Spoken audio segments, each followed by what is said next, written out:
Tinggiannya sudah menembus 1,5 meter. Umur kopi kalau dia normal itu perlu namanya pangkas bentuk. Jadi untuk tujuannya membentuk kerangka supaya kuat. Nah, apa yang dilakukan? Kopi itu supaya arahnya teratur, cabangnya, jumlah cabang sekundernya teratur, itu harus dilakukan yang namanya pangkas dengan menyunat yang pertama. Jadi pada ketinggian 140, tapi mohon maaf mungkin ini kurang, tapi karena ini dipot menyesuaikan ya. Anggap sunatan saya ini 140 yang pertama, disunat, dipotong. Kemudian memotong 2 ruas cabang yang kanan kiri, seperti yang saya lakukan. Ini dipotong, disunat. Bedanya ini kalau tidak disunat nanti seperti payung, hanya 1. Buahnya yang pertama 5 dompol, B0, buah pertama. Buah pertama keluar lagi B2, yaitu buah setelah B1 dipanen kan muncul tunas panjang ya, namanya buah kedua. Buah B2, B3 sudah nyampe tanah. Nunggu 1 tahun hanya 3 dompol. Tapi dengan adanya pemotongan di sini, dia akan keluar 2 cabang. Namanya ini kan primer, ini sekunder. Nah ini akan keluar 2 di sini. Kalau nunggu biasanya hanya 1 itu 8 dompol, tapi kalau seperti ini bisa jadi 16 dompol. Lebih banyak dengan kerangka yang kuat. Makanya ini dipotong di sini, disunat. Keluarlah cabang-cabang seperti ini. Kerangkanya lebih kokoh, lebih kuat. Nah, yang ini cukanya di mobil ya. Ini sebagai tangan pertama. Ini namanya bayonet. Jadi kalau di bayonet dikatakan ini tunas air yang datang ke sini, nanti nunggu di sini sampai 160 di sini. Kalau 160 dipotong lagi, yang arah ke sini cabangnya dipotong supaya tidak menutupi ini. Yang arah ke sini biarkan. Sehingga nanti akan tumbuhnya seperti ini. 2 etape. Jadi si cabang ini tidak saling mengalahkan, tidak saling menutup, karena kopi itu pembungaannya butuh matahari yang banyak.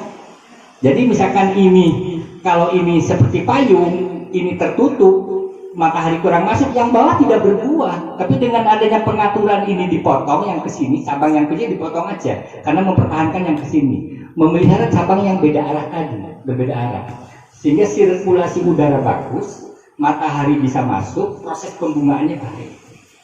Tanaman sehat dari hama dan penyakit. Ini yang namanya pangkas bentuk. Kalau bisa tidak hanya 1 bayonet, tetapi kita menubuhkan 2 bayonet. Artinya 3 etape. Etape pertama ini calonnya. Etape kedua nunggu ini. Ini kan nanti akan tinggi cabang ke sini. Etape ketiga cari arah lagi ke sini atau ke sana. Sehingga tidak tertumpuk, cabang tidak bertumpuk seperti itu. Rangkanya teratur ke 3 arah. Ini yang tentunya yang namanya pangkas bentuk. Kapan dilakukannya? Bulan Desember atau Januari. Karena kita proses pemotongan itu untuk merangsang tumbuhnya itu perlu air. Sehingga waktu yang tepat Desember Januari motongnya itu. Nyunat, motong dan lain sebagainya. Wis, selesai ini ya. Tapi ini kan udah 1,5 sampai 2 tahun. Nah, kemudian naungan tadi, yang menaungi tadi, kapan dibutuhkan dan kapan tidak dibutuhkan. Naungan itu dibutuhkan kira-kira pas hujan atau kemarau, Bapak? Saya tanya. Pas kemarau, berapa persen dibutuhkannya itu? 70% harus menaungi dari sinar matahari. Nah, biasanya itu penyakitnya itu, hamanya itu hama kutu hitam. Merumat kambing, kebunnya sedikit, kambingnya 20. Akhirnya rebutan dengan naungannya. Gak peduli kemarau, ambil naungan mungkin itu untuk kambing. Kopinya kuning, gak buah. Nah, makanya solusinya, naungannya itu biasanya kita pakai naungan bisa pakai pisang. Kalau pakai lamtoro berarti dimanfaatkan sebagai tanaman lanjar, vanili, cabai jamur, merico atau lada.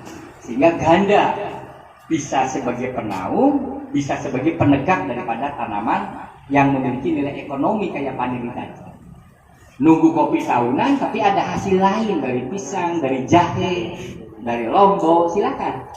Pola diversifikasi tadi. Nah, kembali lagi ke naungan. Jadi naungan itu Bapak sekitar bulan November hujan turun, Bapak tokok saja. Dengan ketinggian 1,5 meter di atas kopi. Jadi kalau kanopi kopi itu di sini, hitung 1,5 meter ke atas potong. Itu kapan bulan November? Karena hujan tinggi. Kopi tidak butuh penaung ketika hujan. Biarkan dia. Nah, bulan April mulai nih kemarau. Biarkan. Jangan ngutik-ngutik naungan. Biar dia melindungi tanaman kopi dari sengatan matahari. Sampai dengan bulan November lagi. Jadi November sampai April itu di toko. Dia sudah persiapan lagi bercabang-cabang. Ketika hujan tiba, dia sudah berfungsi kembali untuk menaungi tanaman kopi. Sekali lagi, ya udah tentang naungan. Nah, untuk mempertahankan kopi supaya tetap bagus dan subur, jangan lupa tanah itu di teras, tetapi ada rorak. Di sini apa Pak? Gandungan. Ada yang pernah Pak tahu gandungan? Jadi saya nggak ada kertas koran, nggak ada ya. Jadi gandungan itu adalah yang di ujung teras tadi di bokongan dibuat 1 meter kali 30. Tujuannya untuk menampung air hujan ketika hujan deras. Itu yang pertama. Yang kedua, dia sebagai menampung sersah. Waktu Bapak mengendalikan gulma, dimasukkan ke dalam itu sebagai pupuk organik. Yang ketiga, sebagai parit isolasi. Ketika akar ini kena hama penyakit, dengan kopi hama penyakit, dengan adanya gandungan tidak terjadi kontak akar. Banyak manfaat. Jadi beda antara rorak gandungan dengan yang tidak dipakai rorak dan gandungan. Beda pertumbuhannya. Jadi bagaimana supaya kopi ini dipertahankan kesuburan? Salah satunya dengan membuat rorak tadi supaya betul-betul mengembalikan bahan organik yang bagus seperti itu, Bapak. Kira-kira sampai di sini ada bertanya dulu, Pak? Saya belum tentang hama penyakit utama, belum ini. Belum pangkas produksi, belum rejuvenasi. Tuh sebetulnya Pak Bas ini. Coba sampai di sini dulu, sampai tadi tentang pangkas bentuk, kemudian tentang rorak. Kira-kira ada ditanyakan dulu, Pak? Batang pokok kopi itu yang dipertahankan pada batang pokok. Baik, Bapak. Saya katakan tadi, kopi itu berproduksi letaknya di cabang. Ya. Yang kedua, kopi itu tidak bisa berbuah pada cabang atau dompolan yang sama. Contoh ini kopi buah di sini. Setelah dipanen dia gak mau buah di sini, pindah ke situ. Beda dengan Arabica. Kemudian dia butuh perawatan sehingga maksimal ketinggian kita 180, yaitu tujuannya kenapa 180? Mudah perawatan, mudah panen, mudah mangkas, mudah mengendalikan hama penyakit. Ya, jadi maksimal 180. Kalau saya 170 ya sekian. Mudah perawatan, mudah panen. Jangan punya asumsi, Pak, semakin tinggi kan enak, Pak, semakin banyak. Belum tentu. Karena cabang produktif itu diatur, ada polanya. Ya, jadi Bapak memangkas di sini, ketika itu kelihatannya membuang, tapi itu kan menabung untuk menyiapkan 1-2 tahun ke depan. Ini loh calon buahnya. Ini yang dibuang.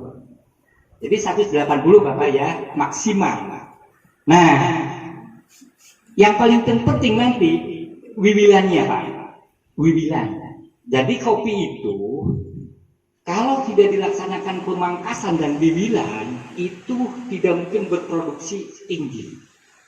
Nah, hitungan saya itu kopi minimal harus 2 kilo hasilnya. Green bean loh Pak, OC. Jadi harus 8 kilo gelondong. Kalau 1400 berarti 2,8 ton minimal. Kalau kopinya bagus. Nah, ada 7 cabang yang perlu dibuang, Pak. Seperti wiwilan seperti ini. Kenapa ini saya pelihara? Ini memang contoh untuk diperbanyak sebagai stek, untuk bibit. Karena ini manfaatnya begitu. Yang kedua, kalau mau disambung. Nah, kalau ini tidak diwiwil, jangan bayangkan ini paralon. Lurus. Dengan yang ini ada keningnya. Pertumbuhan ini lebih subur daripada yang ke samping. Kenapa? Makanan ini larus kencang, tidak ada kening-keningnya. 1:5. Jadi kalau jenengan punya di rumah, Pak, yang tunas air itu lemu-lemu, yang ke samping mesti kering. Kalah. Karena itu tadi, kalau jenengan ini tidak diwilir, tidak dibuang, perbandingannya itu makanan yang diambil sama ini 1:5. Jadi kalau jenengan membiarkan 2, berarti makanannya sama dengan 10 jatah yang ini dihabiskan sama ini. Berarti kopi itu harus diwiwil. Kenapa? Karena jenengan tidak ngambil daunnya, buahnya. Kecuali mau diproses jadi teh daun kopi, monggo. Nanti jenengan proses aja daun, tidak usah diambil buah, buat dengan teh. Kalau itu laku gak masalah. Nah, wiwil, jadi mobil itu membuang tanaman yang tunas air itu harus 2 bulan sekali Pak dibuang. Kemudian ada cabang balik. Bapak pernah nggak lihat cabang yang kembali menutupi pokok? Iya. Itu lemu-lemu. Tuh, kalau baru keluar 2 ros dan dibuang Pak, biar ada penyakit eman. Biasanya ibu sama istri kan ya Pak. Ojo Pak, lemu eman Pak. Soalnya kan bisa katanya bisa buah lagi gitu. Pertumbuhannya masih di atas karena sinar matahari lemu. Nah ini menutupi cabang pokok, makanya dibuang. Eman. Penyakit eman karena apa Bapak? Kaset buang. Coba kalau waktu 2 ruas belum berbunga dibuang, selesai. Ini di Januari 6 bulan, setahun lemu, balik ke sini dipotong eman Pak 10 dongkol. Ya potong setelah Bapak panen. Karena itu untuk bisa merusak cabang balik ya, cabang balik. Kemudian ada cabang terkena hama penyakit supaya tidak nular, Bapak ya dipangkas, dibakar. Ada cabang cacing kecil, rambut juga harus dibuang. Ada cabang yang pertumbuhannya ke atas, adventif namanya, dan ke bawah itu juga harus dibuang. Ya, jadi cabang tunas air, cabang cacing, cabang balik, hama penyakit, pertumbuhan ke atas, pertumbuhan ke bawah. Ada satu lagi. Cabang apa Pak? Cabang kipas ya, yang kecil-kecil ngerumput. Namanya cabang kipas, seperti kipas berkecil itu. Nah itu yang harus dilakukan pemangkasan supaya energi air dan makanan itu fokus ke cabang pokok dan buah. Jangan dibiarkan karena kita tidak ngambil buahnya, tapi kita ngambil buah kopinya. Nah, lanjut lagi tadi kalau sudah dibentuk sama penyakitnya macam-macam Bapak, diantaranya kalau Arabica dipaksakan ditanam di lahan dataran rendah, ada yang namanya penyakit bercak daun, sama karat daun biasanya kuning-kuning di sini.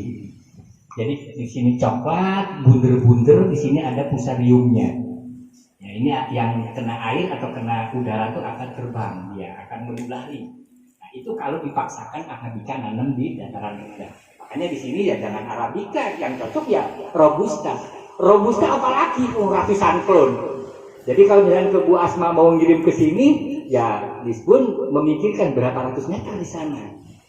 Nah, yang cocok ditanam minimal 3 klon. Jadi misalkan di sini 409, BP234, SA371 Bu. Itu karena kopi itu perkawinan silang. Nah kita nggak boleh kawin tonggone, tapi Robusta diperbolehkan karena memang supaya bagus hasilnya. Kawin silang. Nah, kawin silangnya kenapa supaya bagus? Cari klon yang pembungaannya bareng. Oh, yang sana 234 itu bunganya bulan pitu. SA37 juga bunganya bulan pitu. Cocok dengan iklim di sini, mungkin D kering di sini, bukan apa ya, D di sini mengarah ke kering. Ketinggiannya di sini paling 300 sampai 400. Ya jenis itu supaya produksinya meningkat.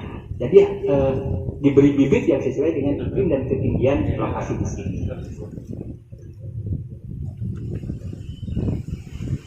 Ada lagi Bapak kira-kira sebelum saya melanjutkan, atau mungkin Bapak pengalaman di kebun? Kopi saya kok seperti ini Pak? Oke, monggo Bapak.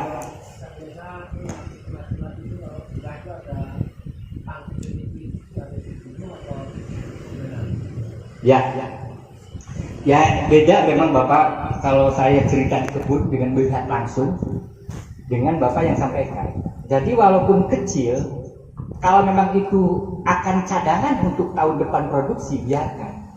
Tapi kalau misalkan dia itu terlalu banyak kecil-kecil di sini, tidak bermanfaat, tapi dia juga memakan hara, ambil, namanya wiwilan, wiwil halus namanya. Jadi wiwil halus itu mengambil tunas-tunas air yang masih kecil. Wiwil kasar, memotong, memangkas, biasanya disebut panglepan, pangkas lepas panen. Jadi setelah panen selesai, itu segera dipangkas supaya keluar cabang baru.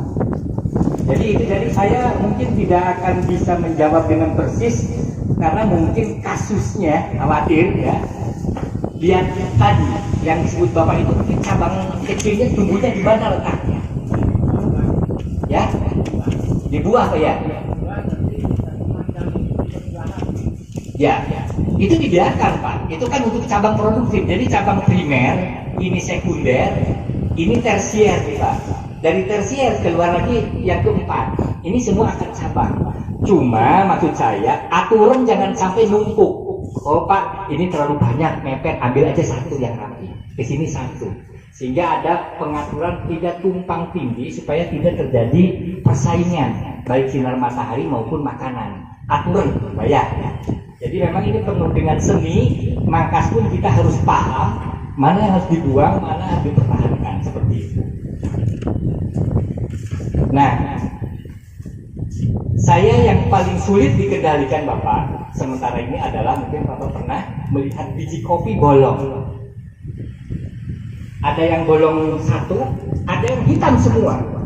Tidak ada biji yang utuh. Pernah Bapak lihat biji itu? Namanya itu penggerek buah kopi. Jadi di diskusinya itu bolong. Setelah Bapak lihat, oh Pak yang satu sudah makan, yang satu utuh. Sehingga itu akan merugikan 30% dari produksi. Karena yang mestinya satu buah itu isinya 2, dimakan separuh loh Pak. Otomatis bobotnya dengan separuh yang utuh. Nah, itu biasanya yang masuk pertama kali itu yang lanang, gerek Pak. Gerek karena dia kuat. Setelah itu diparani sama sing perempuan, sing wedok, dikawini seminggu, netes 34 hari, kurang lebih 36 ekor. Nah, saya diajari Bu Asma itu dulu, zaman IPM itu. Sampai saya tuh ngeloni Pak, waktu tahun 2000 saya ini di bawah Bu Asma itu jadi pemandu lapak SLPHT Kopi. Sampai saya ngeloni Pak, jadi bener sih. Apa bener sih di buku itu yang lanang wedok itu netes ikan dari saya ambil Pak. Saya simpan di toples, di tempat tidur. Berapa hari setelah 3 hari dia. Jadi ya, paham itu Pak. Nah, PBKU itu kalau panjenengan tidak telaten, sulit sama di mana-mana. Pertama yang dilakukan itu adalah menanam tanaman kopi yang serempak. Karena PBKU itu makanannya tersedia terus selama ada biji tadi. Nah, bagaimana cara pertama untuk hama yang paling utama? Dengan begitu melihat ada yang bolong, biasanya merah kopi itu kalau robusta kurang lebih bulan April naik ke atas. Bulan Maret ini sudah merah ya. Dilihat, oh lubang. Itu ambil dulu. Namanya sambang kampruk kalau pelan. Jadi mengambil buah kopi yang belum saatnya berbuah, ambil telaten Pak, dimasukkan ke dalam plastik. Apa udah kenceng? Diambil, dimasukkan ke dalam plastik karena dia terbang. Bawa ke rumah disiram dengan air panas supaya mati. Itu yang pertama Pak. Jadi mengambil buah-buah kopi yang merah, buah yang terindikasi ada PBKO disiram sama air panas. Yang kedua, kalau sudah panen raya, ya kurang lebih bulan Agustus, panennya tinggal merah, kuning, hijau. Dengan kalau ya, merah ya Pak ya, harus merah Pak kalau ingin sidal. Ambil kalau misalkan 3% di dalam apa? Udah kenceng kok. Tinggal 5% buah itu di dalam tanaman kopi, jangan ambil semua. Mau merah kek, mau kuning, mau hijau, ambil semua. Jangan ada satupun yang tertinggal. Karena apa? Tinggal satu jatuh, Bapak sama dengan merawat hama PBKU. Diam di dalam tanah, panen, terbang lagi. Gak tuntas. pertama menanam klon yang punya kesesuaian tadi supaya serempak berbunganya, otomatis panennya kan bareng. Yang kedua mengambil biji kopi yang merah belum saatnya. Ya, yang ketiga Bapak mengambil kopi semua, kalau bisa tidak ada satupun yang tertinggal. Itu satu-satunya itu yang belum bisa dilakukan oleh petani kita. Bapak memanen seperti itu, tonggolnya di situ, karena kan PBKO terbang sekitar 250 meter kemampuan terbangnya. Nah ini perlu ada ketelatenan, ada gerakan bersama. Ayo wong, waktunya panen, bila mana perlu ada buka tutup panen. 2 minggu sekali panen, 2 minggu tutup. Ada petik hijau berarti maling, perdes Pak. Di desa saya ya, di Batu Retno itu buas. Jadi kalau mau ke Pokso gak duit, hansip dilapori, ditungguin di kebun setelah butuh Pak. Kalau gak gitu kena denda dia, kopinya dirampas, berarti dia dianggap maling kalau dia metik kopi hijau, kan di sana metiknya sudah harus merah. Di desa Batu Retno desa kota itu ya. Nah ini yang saya katakan salah satu yang paling utama hama PBKO ya.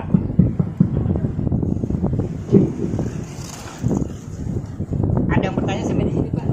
Memang cukup panjang Pak, budidaya itu ada 43 komponen ekosistem. Kalau saya beli di situ-situ, waduh 3 hari itu kita. Yang saya alami itu kalau petik buahnya itu ya memang dalam satu menit ini satu batang bisa sampai 10 kali atau lebih, karena saya ngambilnya hanya merah-merah. Dia bilang kalau diambil dari yang hijau apa yang muda seperti dikatakan Bapak tadi, katanya hasilnya pengelolaan kopi itu kurang enak katanya Ya. gitu. Jadi sudah menginjak ke panen dan pasca panen. Iya. Setuju ya Pak ya? Budidaya kita tinggal ya. Iya. Oke, sekarang Bapak sudah mengarah ke panen. Nah, panen itu Bapak, kopi mulai berbunga sampai dengan proses merah optimal. Ada yang 9 bulan, ada yang 11 bulan. Iya. Beda memang. Ada klon tertentu yang misalkan bulan Juli, berarti hitung Agustus, September, Oktober, November, Desember, Januari, Februari, Maret, April, Mei, Juni, ada yang 11 bulan.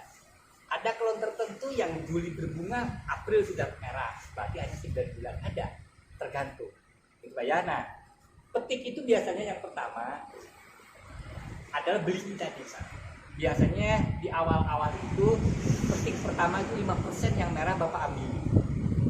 Beli yang merah saja Pak. Kemudian Bapak rambak. Kalau Bapak milih sitok-sitok yang berlubang kesuai, dia cuma 10 biji kopinya. Dari 2 ember, 3 ember, masukkan ke dalam drum. Zret. Yang mengambang Bapak pisahkan, itulah yang ada PBKO. Yang tenggelam yang bagus. Jadi Bapak kesuai buat aja bak 2 meter kali 1 meter sok air, kopi hasil panen di sok. Dirambang namanya. Nanti yang tenggelam itulah kopi yang baik. Yang kopong di atas bisa. Itulah pertama Pak. Nah, proses itu ada 3 macam Pak. Ada natural, kering, ada semi wash, ada full wash. Natural itu alami berdasarkan sinar matahari. Bapak tadi metik merah, kemudian dirambang, dipisah, dijemur 1 bulan. Biji gelondong tadi. Tujuannya, Pak, kok nggak butuh duit, kok tak simpen aja. Yang penting aman, kurang lebih 1 bulan dalam bentuk gelondong. Ketika Bapak butuh mau dijual, baru diuler, diproses, baru dijual atau disangrai. Itu natural, enteng-entengan tuh Pak. Tapi tolong penjemuran kopi itu Bapak jangan langsung di bawah, di atas tanah, di aspal, karena kopi itu higroskopis, mampu menyerap bau yang ada di sekitar. Jadi kalau Bapak itu dijemur di atas aspal kena karet ban, begitu di Cikarasa ya bau karet ban, karena dia ada sifatnya higroskopis. Disimpan dengan racun, bau racun. Harus hati-hati baik karung maupun tempat jemur, Pak. Nah, kemudian yang saya katakan tadi yang namanya semi wash, ya, begitu jenengan panen merah, petik harus merah Pak. Alasannya nanti saya sampai di belakang. Dirambang, setelah dirambang Bapak pecah kulit, namanya pulper mesinnya itu. Dipecah kulit, baru dicuci sebentar, dijemur. Itu namanya semi wash, hanya ada perendaman 1 jam. Ada yang lagi yang full wash, petik merah dirambang, dipisah, direndam dulu 24 jam. Tujuannya supaya kalau arabica itu keluar asidnya, keluar kecitnya, dan dicuci bersih, tidak ada lendir yang ikut di dalam biji kopi, sehingga cita rasanya akan lebih bagus lagi. Baru dijemur, kalau bisa pakai para-para, Pak. Para-para itu pertama tujuannya supaya itu tadi tidak berbau dengan yang lain. Kedua, cepat tuntas, airnya cepat kering. Ketiga, takut diuyui ayam apa anjing lagi isor, mau diminum orang ya Pak. Masa diuyui anjing sama ayam barang, kan itu ya, pakai parana seperti itu ya. Itu yang membedakan. Nah, semakin prosesnya tadi full wash, itu fisiknya bagus Pak, cita rasanya bagus. Kenapa? Wong luar aja pilih kopi merah kok, masa sampean seneng yang hijau? Binatang tuh milih Pak yang optimal, merahnya tuh diambil karena manis, cita rasanya tinggi di situ. 10 karakter kopi tentang asin, tentang clear yang ada di mulut kita itu keluar kalau ada kopi merah. Jadi biasakan Bapak minum kopi itu merah, yang cinta kopi merah. Itu yang pertama. Jadi kopi merah itu Bapak remenan cinta rasanya. Kalau gitu Pak, mutu kopi itu ada berapa macam gitu ya? Mutu kopi itu berdasarkan 2. Yang pertama mutu fisik, berdasarkan nilai cacat.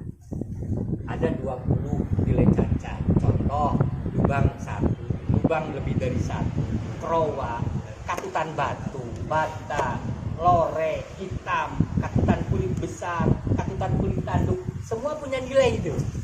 Ya, kenapa batu nilainya dikurangi di seasonnya 5? Karena bahan minuman, biar kapok. Gak minum kok katutan batu. Jadi katutan batu 1 itu nilainya 5, minnya itu.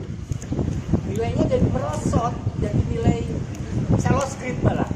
Jadi mutu 1, mutu 2, mutu 3, 4A, 4B, mutu 5, mutu 6.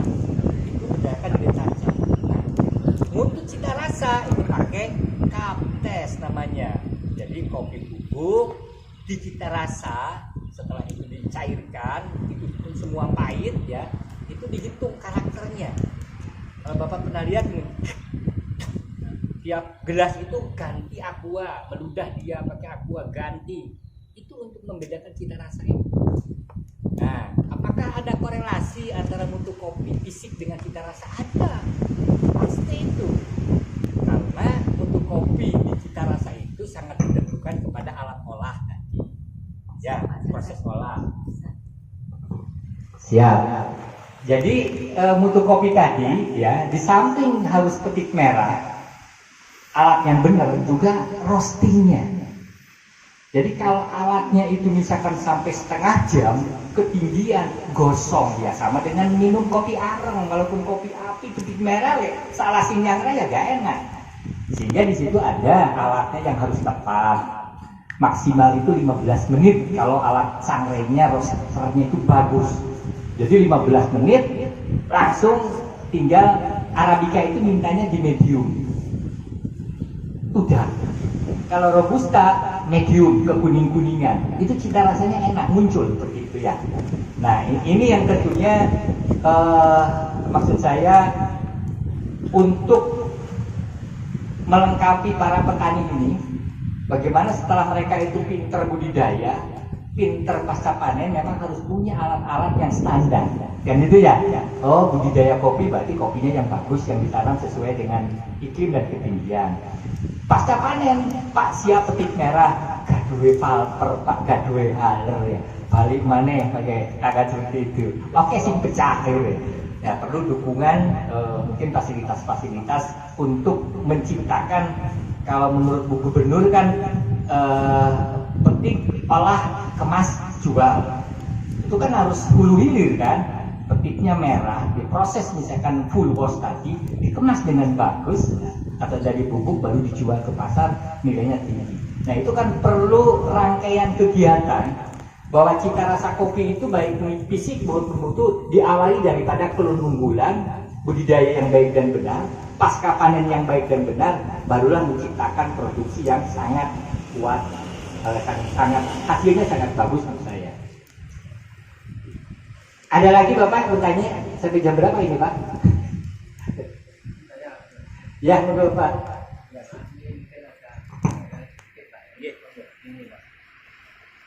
Kita pakai kopi itu biasanya itu senaris itu semutnya ukeh kan gitu. Semut, nah, semut itu memang diperlukan kopi apa mengganggu? Ya. Umpama mengganggu, umpama salah semprot, apa ada efeknya? Ya. Makasih Bapak. Memang rata-rata di mana-mana semut itu mengganggu tukang panen. Semut itu ada dua, kalau nggak ada 3 jenis Pak. Ada merah, ada yang hitam. Ada semut yang hitam besar itu merupakan musuh alami. Dia sebagai musuh alami daripada penggerek buah kopi, membantu mengambil telur-telurnya. Jadi usahakan kalau Bapak mau mengendalikan jangan sampai disemprot, karena disemprot itu kan percuma, yang kena saja yang mati. Semutnya tekomane, kadang menjadikan sarang Pak ya di sini. Nah, kalau misalnya di sana karena semut kan senang gula atau kepala asin, ikan asin. Kalau misalnya dipakai jebakan Pak, jadi petani itu buat bumbung dari bambu, kasih suket-suketan, dikasih ikan asin, digantung. Jadi tidak berhubung ke kebun kopi, tapi merebung ke bumbung tadi. Dibawa keluar siram air panas. Itu sangat bijaksana. Jadi kalau prinsip PHT itu kan kita harus kimia itu merupakan pilihan terakhir. Solusinya kita kan macam-macam kan Pak ya. Jadi kita pengendalian hama penyakit secara terpadu. Solusinya untuk semut yaitu dijebak dengan semut. Dengan ikan asin, karena semut itu senang ikan asin. Kalau dengan kimia percuma, rugi jenengan. Pertama, tidak efektif karena semut bergerak, yang mati yang kena saja. Kedua, membunuh musuh alami sebagai polisinya ekosistem di situ. Kan gitu Pak ya. Ketiga, tentunya ada beberapa sifatnya yang menjadikan residu kepada kopi untuk keamanan diminum tadi. Saya sarankan sesuai pengalaman saya, pakailah alat jebakan dengan bumbung, pakai ikan asin digantung sekitar tubuh. Insya Allah selesai. Karena dia lebih tertarik ke ikan asinnya daripada ke kopinya. Ada lagi Pak? Ya mungkin tidak berhadapan dengan kasus ya. Kalau di situ ada kopi tua, cabangnya macam-macam, saya suka. Saya sudah dikasih gunting pangkas itu sama bosnya. Wah enak pangkas, gitu ya. Karena kita kasusnya kan hanya cerita, ya, hanya diskusi. Beda itu kalau kita masuk ke kebun langsung, waduh, sip. Monggo. Ya, monggo lagi Pak. Ya mungkin Kopi itu bunganya itu luar biasa. Ya. Tapi kenapa kok enggak jadi semua cuma 3-4 gitu? Ya. Tapi ada yang bunganya banyak, tapi ya jadi semua. Ya. Sebabnya apa? Makasih Bapak. Saya tanya lagi gini, katanya Pak. Katanya Apa betul nanam kopi itu harus dicuci? nanam kopi. Bibitnya dicuci itu. Katanya kalau ayatnya itu enggak di sana, katanya loh Pak. Ada yang ada terus itu ada apa-apa itu. Iya. Video masa bawa kali kopi ya. Iya. Katanya itu menghindari gabut, tapi katanya ayatnya itu enggak jujur gitu. Iya, makasih. Ya, dicuci itu sebetulnya tidak ada masalah Bapak. Ya, itu tambah menyegarkan. Dengan proses pencucian di upiak itu kan akan cepat kelihatan arahnya. Oh ini arahnya ke sana. Ada yang melenting seperti ini, begitu dikeprak-keprak karena terikat dengan tanah, dia akan meluruskan. Sehingga saya katakan tadi bahwa nanam itu tolong perhatikan arah akar. Nah orang tua kita dulu sebelum ditanam dikeprak-keprak itu supaya tahu meluruskan arah akar. Betul sekali, gak masalah. Cuma kalau jenengan nanam 10.000 juga kan kewalahan Pak ya. Makanya kalau nanam itu cukup 7 bulan, jangan panjang-panjang karena supaya tidak menembus polybag. Kalau sudah menembus polybag itu biasanya akar kembali. Waktunya cukup 8 bulan saja karena akarnya terbatas. Pembungaan Bapak. Ini kaitannya dengan analisa memang Pak. Jadi analisa produk itu, pertama analisa bunga, kedua analisa ketika jadi pentil, ketiga ketika dia mata yuyu, proses. Karena dari sini 100% jadi 50%, jadi tinggal 30% bunga itu. Kenapa? Bapak ingat, proses pembungaan itu diawali daripada dorongan kelembaban yang tinggi. Jadi sudah masuk ke dengan proses 27, ada gerimis air hujan, dia keluar bunga. Cet akan merangsang. Memang sudah jadi faktor ya dari sonohnya. Jadi begitu dia kelembaban tinggi, ada sedikit guyuran gerimis, dia akan keluar bunga. Nah, bunga itu kan butuh dorongan. Apakah itu hara? Apakah itu air? Kalau dia seminggu itu tidak ada air hujan, kiriman, dia akan kering. Gak mampu bertahan. Kalau hujan, kalau panas terus-terusan juga akan kering. Makanya ini sangat tergantung daripada iklim. Perubahan iklim sangat mengganggu keberhasilan kopi. Nah, salah satunya untuk supaya bagus, tolong naungannya tadi Pak. Usahakan naungan itu 1 maksimal banding 4. Jadi kalau ini naungannya 1, 4 pohon supaya dia mampu melindungi dari terik matahari supaya mempertahankan bunga. Nomor 2, pupuk. Karena apa? Berdasarkan analisa, setiap hasil 1 ton kopi itu terbawa 189 M, 150 P, 139 K.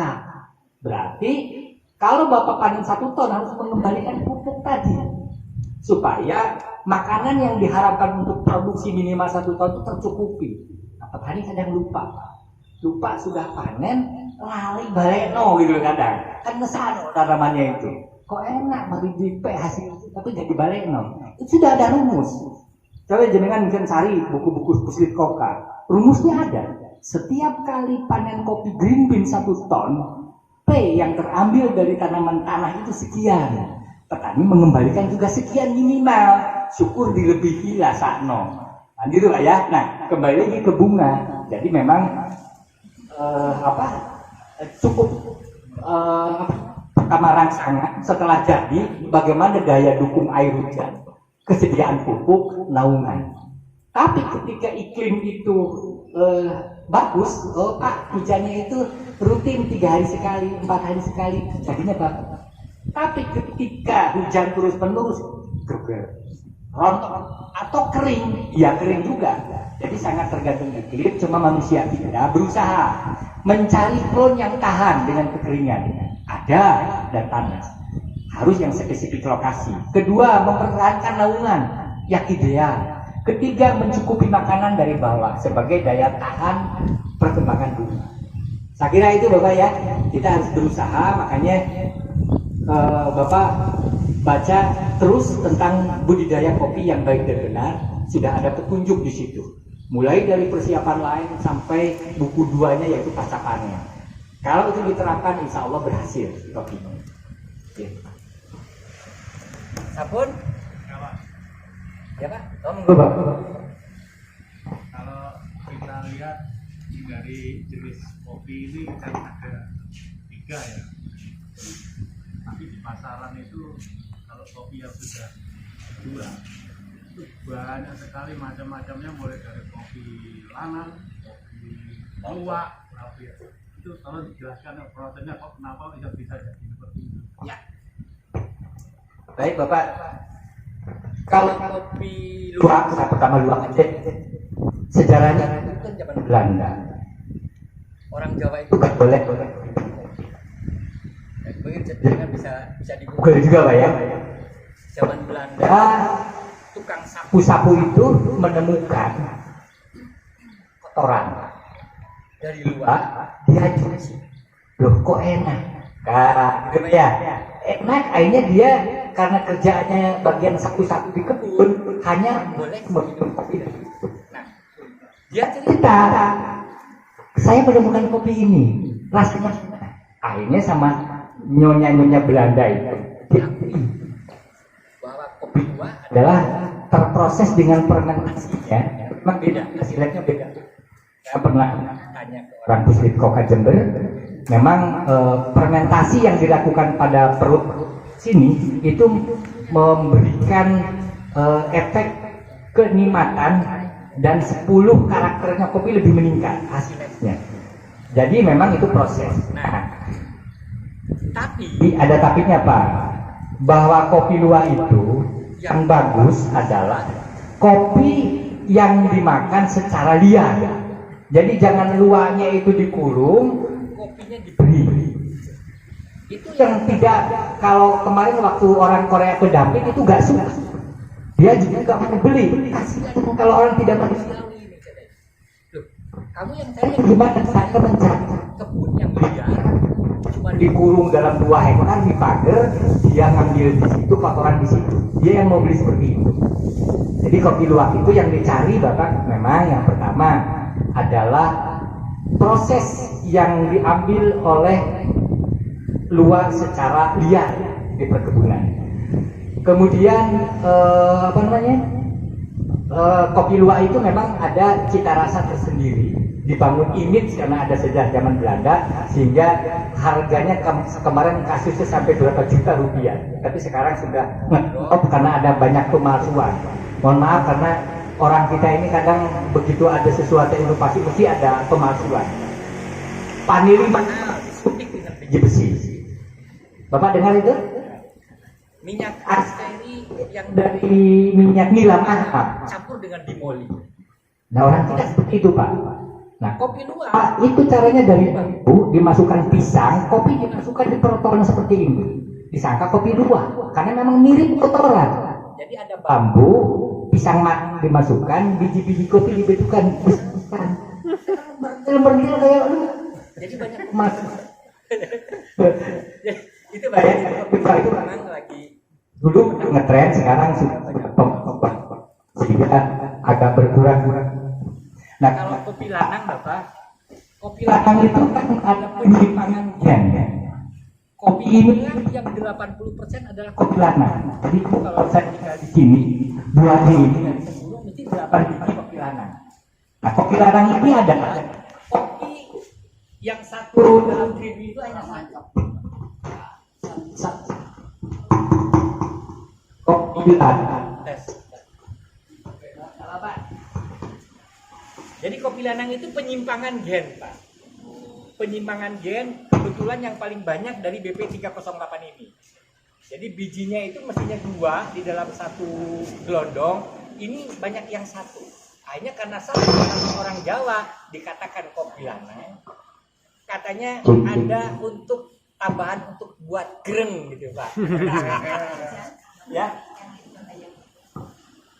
Jadi kopi lanang isinya mestinya 2, dia hanya berisi 1 butir, 1 biji green bean. Nah, di tukang barista akhirnya ini meningkatkan stamina kaum pria. Akhirnya booming, saya pun per kilo jual 60.000 Pak, green bean-nya. Diayak memang, diayak yang diambil kopi lanang. Nah, jadi sekarang tuh banyak karena kopi ini memberikan inspirasi kepada pemuda. Malang ada kurang lebih 10.000 kafe menjamur sekarang. Jadi mereka menumbuh kembangkan untuk UMKM dari kopi ini. Kopinya sama, kopi Dampit harganya 23.000, yang bagus Pak, ya. Dijual di pinggir jalan 3.000, dijual sedikit gitu naik jadi 5.000, dijual lagi di toko agak mewah sedikit kafenya 12.000, dijual di bandara 30.000. Kopinya bodoh, hanya beda alat, ada wifi, tempatnya bagus, memberikan keuntungan yang sangat luar biasa.